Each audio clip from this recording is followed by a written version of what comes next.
मुख्यमंत्री देवेंद्र फडणवीसांचा वाशिम दौरा रद्द करण्यात आलेला आहे। मुख्यमंत्र्यांचा वाशिम दौरा हा काही तांत्रिक बिघाडामुळे, तांत्रिक अडचणींमुळे रद्द करण्यात आला आहे। हेलिकॉप्टरमध्ये तांत्रिक बिघाड झाल्यामुळे मुख्यमंत्र्यांचा वाशिम दौरा जो नियोजित होता तो आयत्या वेळी रद्द करण्यात आलेला आहे। त्यांच्या हेलिकॉप्टरमध्ये बिघाड झालाय आणि म्हणून वाशिमला मुख्यमंत्री पोहोचू शकत नाहीयेत। त्यांचा हा दौरा अखेर रद्द करावा लागलाय।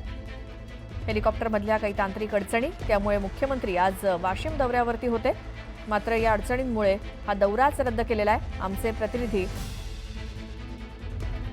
उदय तिमांडे यांच्याकडून आपण माहिती घेऊयात। उदय, काय अडचण आहे? कारण कशा पद्धतीचा हा दौरा होता, उद्देश काय होता जो आता रद्द झालाय मुख्यमंत्र्यांचा?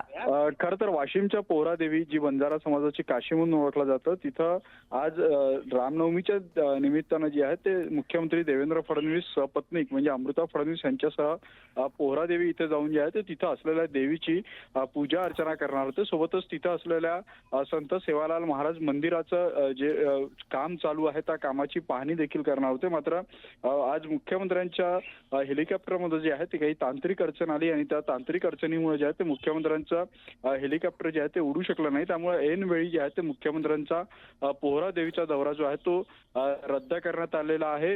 अतिशय महत्वाकांक्षी हा दौरा होता, मात्र आता तांत्रिक बिघाडामुळे, हेलिकॉप्टरमध्ये आलेला तांत्रिक बिघाडामुळे जो आहे तो मुख्यमंत्र्यांचा हा दौरा जो आहे तो रद्द करण्यात आलेला आहे। मात्र इथून पुढे जे मुख्यमंत्र्यांच्या नागपुरातले कार्यक्रम होते ते तसेच नियमित होणार आहे। फक्त वाशिम पोहरादेवी इथला हा दौरा जो आहे तो रद्द झाल्याची माहिती आता समोर येत आहे।